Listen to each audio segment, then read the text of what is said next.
Boa tarde para todos e vamos então conversar um pouquinho. Acabamos de ouvir uma aula sobre plano de aula. Então nós vimos que, didaticamente falando, o plano de aula é elaborado por partes. A Janete então explicou que aquelas partes iniciais do plano de aula, aquela conversação informal que a gente tem com a criança quando entra em aula, temos também a entrada, a prece, a chamada.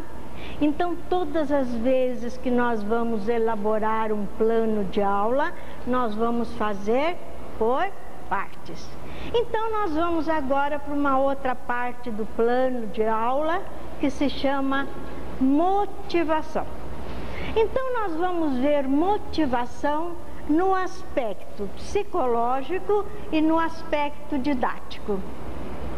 Bem, no aspecto psicológico, há na natureza humana uma necessidade, um desejo, um interesse ligado à intenção de alcançarmos algum objeto, alguma coisa qualquer. É uma força psicológica que nos leva, que nos ativa e nos controla o nosso comportamento. É um interesse direcionado, é uma condição interna que nos leva a uma ação, a uma coisa que eu desejo realizar, a um fato, a uma concretização de qualquer coisa que eu desejo conseguir. É uma aspiração em realizar uma necessidade. Enfim, é uma predisposição natural que nos leva à ação. Então, essa condição psicológica, tudo isto que é condição psicológica e que existe interiormente dentro de nós e que, estimulados, nos leva à ação, nós chamamos então de motivo. Quando essa condição nos leva, essa condição interna é transformada em comportamento positivo, nos leva à frente, nos faz produzir, nos faz realizar.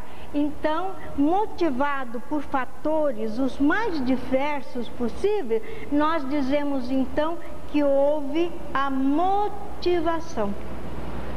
Então, motivação o que é? É o nosso comportamento, é a mudança do nosso comportamento diante de um fato. Isso é uma motivação. Então, didaticamente falando, a motivação no plano de aula é uma parte importante.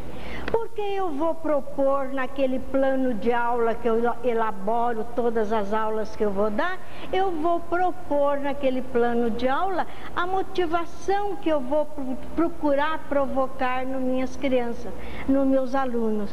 Então, raramente nós sabemos que somos estimulados. Em geral, nós agimos naturalmente, achando que é natural a nossa ação, a nossa procura, o nosso desejo, a nossa necessidade. Achamos um processo natural e muitas vezes esquecemos que nós estamos sendo estimulados por tudo na vida. Pela própria vida em si, nós somos estimulados a agir. Então, quando não existe comportamento que não seja estimulado por fatores internos ou externos, mas que sejam estimulados. E a motivação são justamente esses estímulos que levam, que provocam aquela força psicológica interior de buscarmos, de mudarmos nosso comportamento, que ajuda o nosso interesse a ser despertado, ajuda a termos aspiração para uma coisa e conseguirmos. Então, tudo na vida, tudo que nós realizamos, podemos ter certeza, é porque fomos estimulados para sermos motivados, para podermos realizar para podermos dar uma resposta, para podermos irmos à ação. Então a motivação não ocorre simplesmente. Motivação é a mudança do nosso comportamento diante de um fato. E a criança, como todos nós, tem os mesmos motivos que nós temos. Então os motivos podem ser de 3 ordens: a ordem fisiológica, a ordem intelectual e os motivos de ordem afetiva. Vamos ver um exemplo de motivo de ordem fisiológica. Todos nós andamos na rua regularmente, normalmente, com passos regulares. De repente, passa por nós alguém correndo.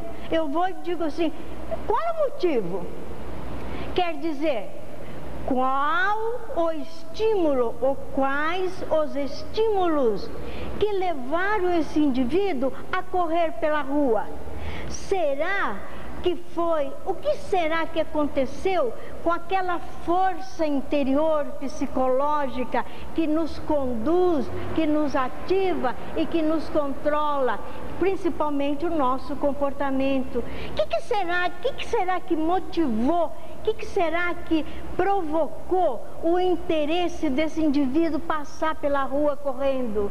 Quais foram então os motivos ou o motivo que modificou o comportamento daquele indivíduo de modo que ele deixasse de andar naturalmente e passasse a correr? Pode ser que tenha sido um cão bravo que venha correndo atrás dele. Pode ser que ele esteja atrasado com o encontro no próximo quarteirão e precisa correr para chegar em tempo. Pode ser que ele tenha um compromisso qualquer numa hora certa e precisa estar lá naquele horário e já está atrasado. Então, os estímulos são os mais diversos possíveis. Um outro exemplo de motivo fisiológico. Todos nós temos fome e temos necessidade de nos alimentar. Para que nós possamos nos alimentar, nós temos que ser motivados. É muito comum a gente ouvir dizer assim: ai, eu estava com tanta fome, mas passou a hora, perdi a fome. Não é que perdeu a fome, é que nós não fomos estimulados.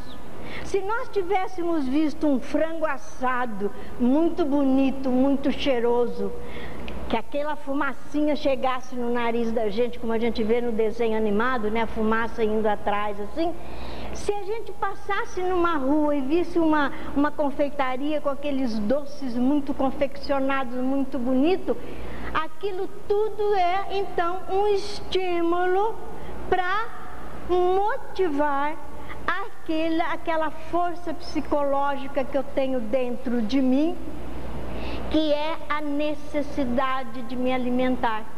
Então o que eu faço? Ou eu vou atrás do frango assado e como, ou eu vou, se eu estou na rua, vou tratar de entrar na confeitaria e comprar o doce. Para quê?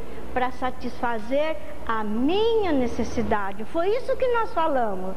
Que motivo é essa necessidade que nós temos de alcançarmos alguma coisa para nos satisfazermos. É um interesse direcionado. Eu vou direto naquilo que me interessa. Então, essa força psicológica muda o meu comportamento. Me faz, então, ir atrás da ação, atrás do objeto. Existe um exemplo, vamos agora ver um exemplo do motivo intelectual. O motivo intelectual. Todos nós trabalhamos, mas são poucos que trabalham só por amor. A maior parte trabalha por necessidade. E para satisfazermos essa necessidade, nós temos que ter o quê? O salário. Com o salário sendo o estímulo, o salário vai me dar vai me provocar o interesse, o desejo, a necessidade, vai provocar todos esses motivos, vai me dar motivação para comprar a comida, para comprar a roupa, para abastecer a minha casa, para modificar a minha casa, a como fazer, proporcionar mais conforto. Então, o estímulo que me motivou a mudar a minha casa, a reformar, a comprar novos móveis, a comprar o alimento, a comprar a roupa, foi o salário, que é coisa que hoje em dia está meio difícil da gente satisfazer esse motivo, né? Porque está tudo muito difícil. Bem, vamos ver então o que é um motivo psicológico, um motivo afetivo, aliás. Eu disse, nós demos exemplo do motivo fisiológico, do motivo intelectual. Agora vamos ver o motivo afetivo. A criança precisa fazer a tarefa, mas ela não foi estimulada nem pelos pais, nem pelo professor e, no nosso caso, nem pelo evangelizador. Então, o que acontece? Ela quer brincar. Lógico, a criança tem a necessidade de brincar. Mas quando ela lembra daqueles pais que ela gosta, que deve obediência, lembra daquele evangelizador carinhoso, daquele evangelizador amigo, daquela presença simpática daquele evangelizador, ela, por emoção, por afetividade, ela vai primeiro fazer a tarefa para depois então ir brincar. Então agiu aí em primeiro lugar a emoção. A emoção é que causou a motivação para ela então ir à ação, entrar em ação, mudar o comportamento. Primeiro fazer a tarefa, depois então ir brincar.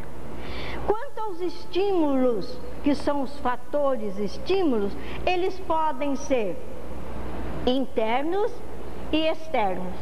Os estímulos internos são, como nós já falamos, a emoção, a afetividade, o pensamento, as ideias, os sonhos, entre aspas, aquele sonho que a gente faz, ai, agora eu vou comprar um carro, agora eu vou viajar, eu tenho muita vontade de fazer isso, assim, assim. Então, aqueles motivos, aquelas necessidades, aqueles desejos psicológicos são feitos através de ideia, pensamento, emoção. E temos também os estímulos, os fatores estímulos de ordem exterior, que são os do próprio meio ambiente e que, por sinal, são muitos e variados. E todas as vezes que nós somos estimulados, nós respondemos pelos estímulos que nós tivemos. Se tivemos bons estímulos, respondemos positivamente melhor. Se tivermos maus estímulos, ficamos com respostas mais negativas.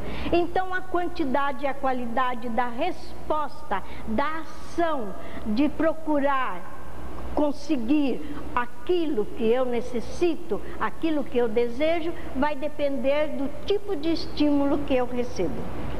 Bem, agora nós vamos ver então motivação no aspecto didático. A Janete já deu alguns exemplos de motivação no aspecto didático. Diante já da noção que nós temos do motivo, força psicológica, e motivação, resposta de estímulos, aguçando os nossos motivos, que são aqueles interesses, aquela necessidade, aqueles desejos. Nós vamos então agora conhecer na criança o que acontece. A criança é uma fonte de energia inesgotável e ela precisa extravasar, ela precisa pôr para fora todas essas energias que ela tem acumulado dentro de si.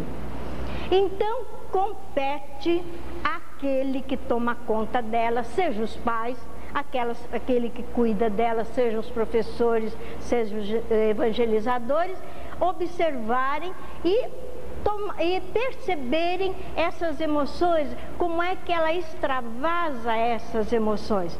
E logicamente, começar a provocar, a jogar nela múltiplos recursos que nós chamamos de estímulo, para que então a gente consiga obter dela aquilo que a gente realmente quer conhecer na criança.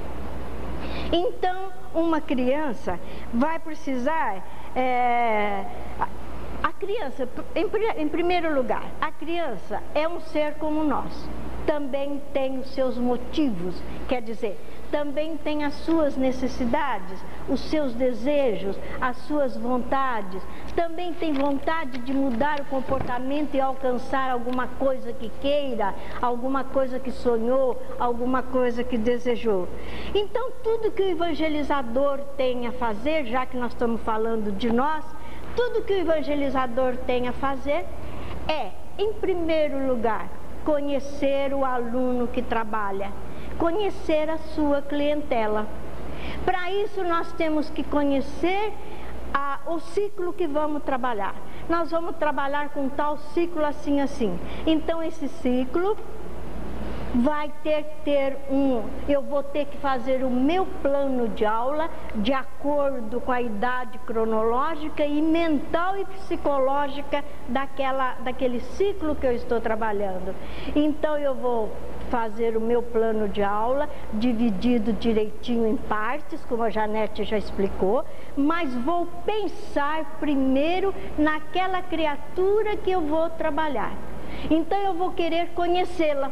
De que jeito? Me aproximando mais dela, conversando com ela, procurando rir, procurando brincar, procurando tirar dela algumas emoções, observando as suas atividades, para eu poder, nesse caso, propor no meu plano de aula quais são os estímulos que eu vou levar ou vou querer buscar com aquelas crianças que eu estou trabalhando.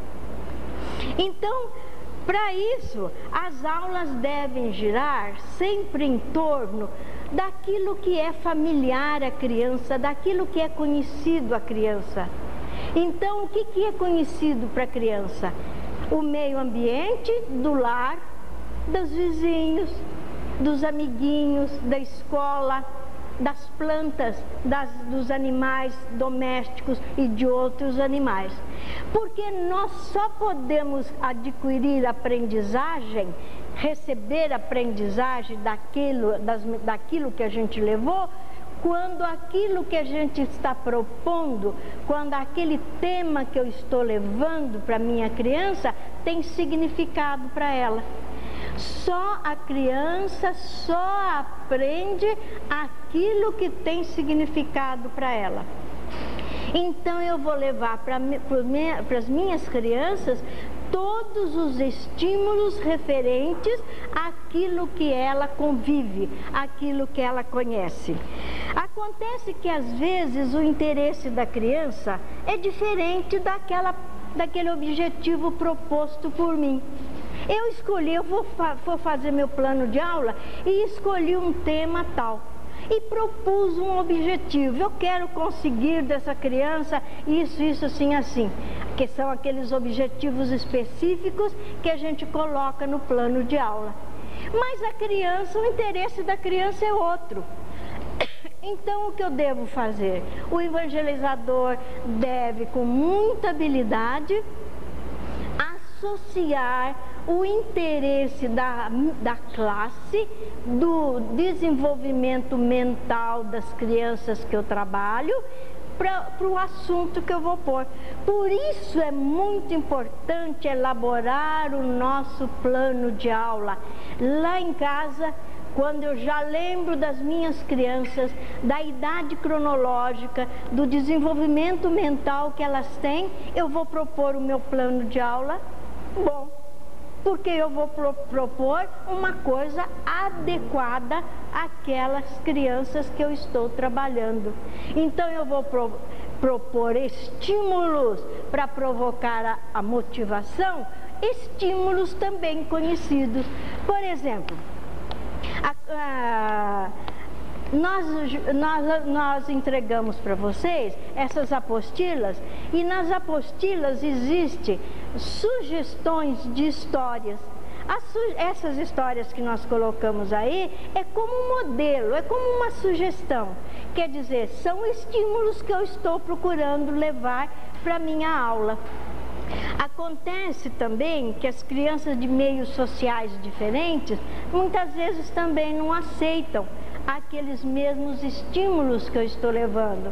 Não adianta eu levar, por exemplo, numa classe de evangelização da periferia, modelos, estímulos do mar, de grandes navios de 8 andares, de coisas assim.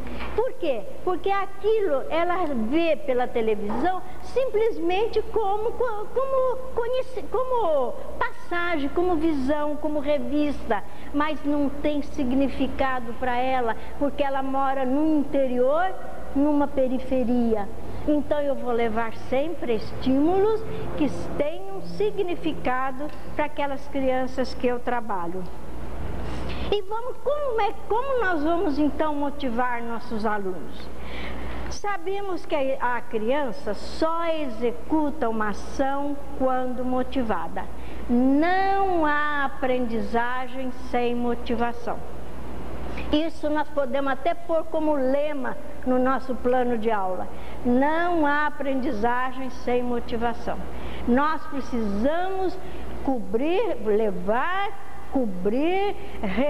trazer bastante estímulos para que desperte aquele motivo, aquela força psicológica interior da criança, para ela ter interesse em ouvir a aula, em aprender aquilo que o professor está passando.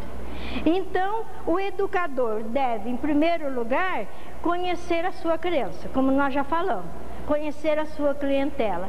Conhece a criança, conhece as emoções que ela tem, já percebeu as atividades, as reações que ela tem, dependendo da conversa, dependendo da hora. Então, é primeiro conhecer a criança, conversar com ela, né? Chegar-se perto dela. Então tudo isso para que haja aquela interação do professor-aluno, aluno-professor. Então depois disso ele vai traçar o seu programa. Pode ser o programa anual, como pode ser o programa semanal, que é o nosso plano de aula. Então ele vai traçar aquele plano de aula, mas já com mais firmeza do que ele vai propor como objetivo da aula. Então o programa deve ser então traçado de acordo com as necessidades daquele grupo que eu estou trabalhando.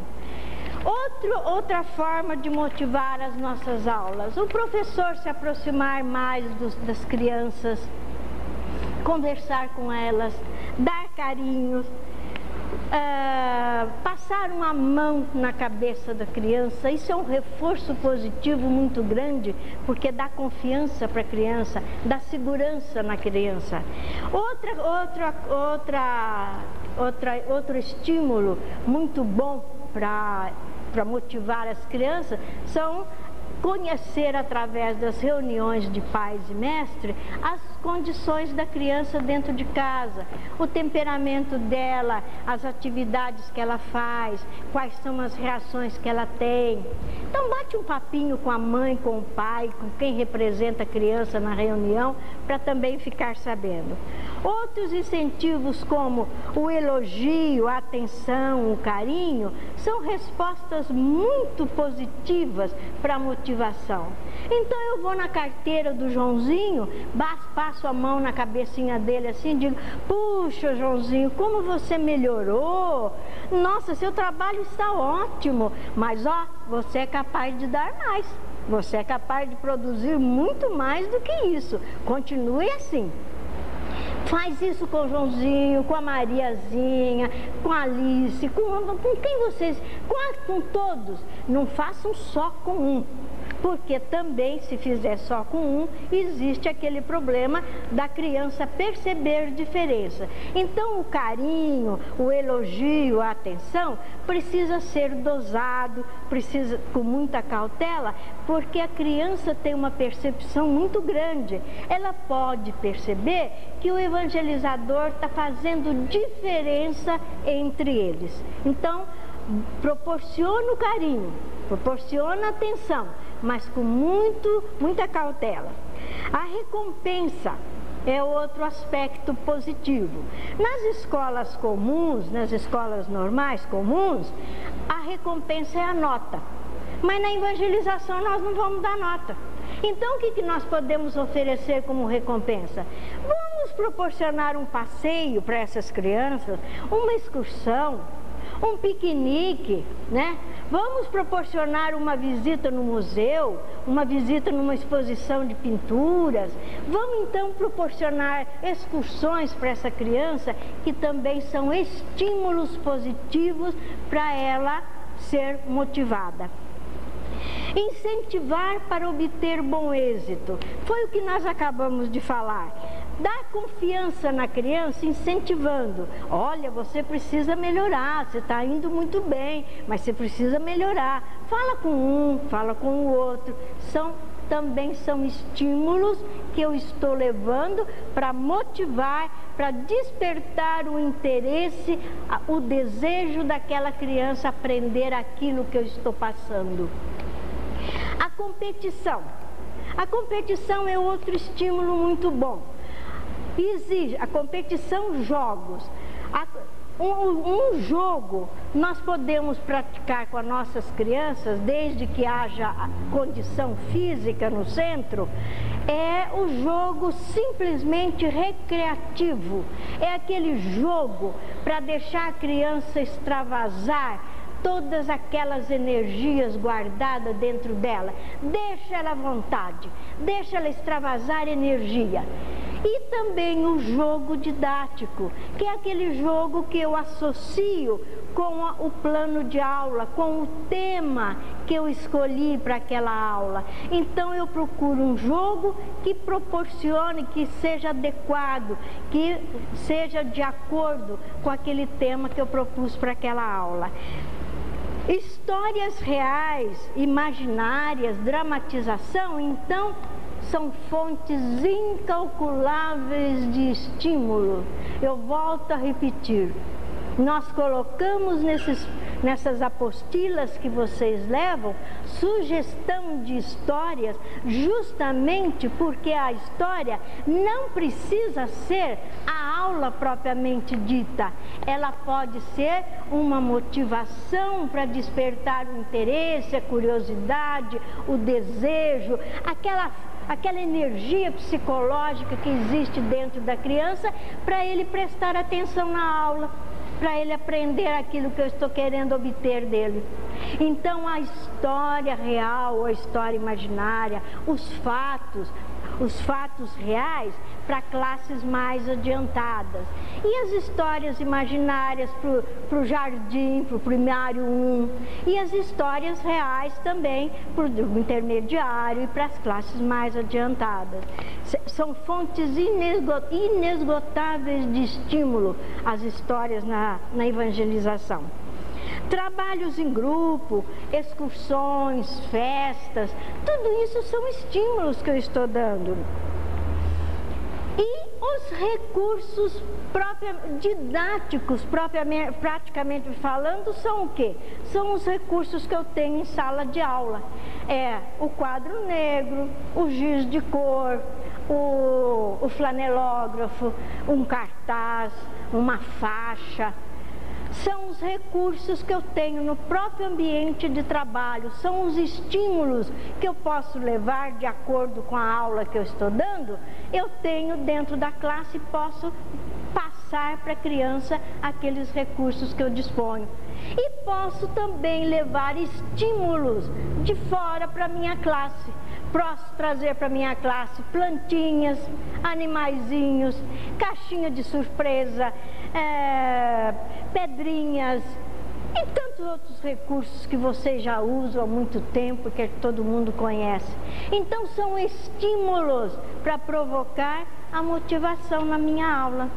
Então eu vou usar os recursos didáticos propriamente ditos, que são esses que eu tenho em mão, e vou usar os recursos psicológicos, que são aqueles do carinho, do reforço, do incentivo, do agrado, da atenção, do respeito. Então, tudo isso são estímulos que despertam a motivação na criança, o interesse para estudar, o interesse para prestar atenção na aula e aprender aquilo que foi passado. Sabemos que não podemos satisfazer plenamente todos os motivos da criança. É lógico, nós não temos condição para isso. Satisfazer todos os interesses, todas as necessidades, todos os desejos, todos os sonhos da criança, nós não temos condição para satisfazer tudo isso. Mas temos que saber que temos que respeitar a nossa criança, temos que ser amigos da nossa criança, temos que ser atenciosos, simpáticos. Eu costumo sempre dizer que o maior estímulo para a motivação numa aula é o próprio evangelizador. Um evangelizador simpático, agradável, tratável, que respeita a criança, que sabe agradar na hora certa, que sabe conversar com aquela criança, que sabe fazer aquela criança gostar dele, como ele também já gosta dela, esse é o maior estímulo para a motivação na classe. Muitas vezes, na maioria das vezes, eu posso preparar um plano de aula excelente, aquele plano de aula completo, perfeito, com todas as partes, não esquecer de nada, tá tudo perfeitinho, colocar os objetivos específicos que eu propus, escolher o tema adequado para minha classe, pensar nos estímulos que eu vou levar para motivar a minha aula. Pode estar tudo perfeito, a história pode ser encantadora, a história que eu escolhi, os jogos podem ser exuberantes, o meu plano de aula, enfim, está ótimo, está muito bem preparado, mas eu não soube aplicá-lo e não tive resultado. Faltou alguma coisa, faltou o que em geral nós confundimos. Nós achamos que motivação para a criança é só aquele material que eu tenho em mão, é só o cartaz, o flanelógrafo, a lousa, o papel de cor, o joguinho, quando a motivação para a criança, além desse que é muitíssimo importante, é a motivação psicológica. Ela é aquela motivação que eu falei para vocês agora mesmo, de passar a mão na cabeça de uma criança. Isso dá uma força para a criança, dá coragem, dá vontade de se aproximar da professora, dá vontade de presentear a professora. Mas de que maneira vai presentear a professora? Prestando atenção na aula, aprendendo o que ela está passando e amanhã dando um resultado satisfatório. Então eu vou esperar, quando eu aplicar bem a motivação, que é uma das partes do nosso plano de aula, eu vou aplicar a motivação sabendo, esperando que eu tenha um retorno satisfatório, mas um retorno satisfatório de uma aprendizagem completa, aprendizagem do conhecimento didático e aprendizagem do conhecimento emocional, da manifestação emocional. Então, a motivação não é para se jogar fora. A motivação é uma parte importante do plano de aula. Vamos pensar bem nos estímulos que nós vamos levar para as nossas crianças, porque além de ser muito bom para ela, é bom para nós, porque nós vemos então realizado os objetivos que eu propus para aquela aula que eu planejei. E preparando o nosso final, como fazemos em todas as reuniões e nesse trabalho aqui do curso básico para a formação de evangelizadores, aquele momento assim de poesia, aquele momento de elevação, e trazendo Jardim da Infância, do Espírito João de Deus, através da mediunidade de Francisco Cândido Xavier, Oração dos Meninos. Pai nosso que estais nos céus, na glória da criação, ouve esta humilde oração dos pequenos lábios meus. Santificado, Senhor, seja o teu nome divino, em minha alma de menino que confia em teu amor. Venha a nós o teu reinado de paz e misericórdia, que espalhe a luz da concórdia sobre o mundo atormentado. Que a tua vontade, assim, que não hesita nem erra, seja feita em toda a terra e em todos os céus sem fim. Dá-nos hoje do celeiro de tua eterna alegria, o pão nosso que sacia a fome do mundo inteiro.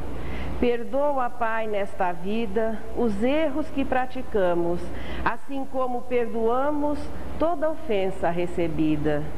Não deixes que a tentação nos vença a carne mortal, e nem permitas que o mal nos domine o coração. Em tua luz que me beija e em teu reino ilimitado, que sejas glorificado, agora e sempre, assim seja. E que neste instante nós possamos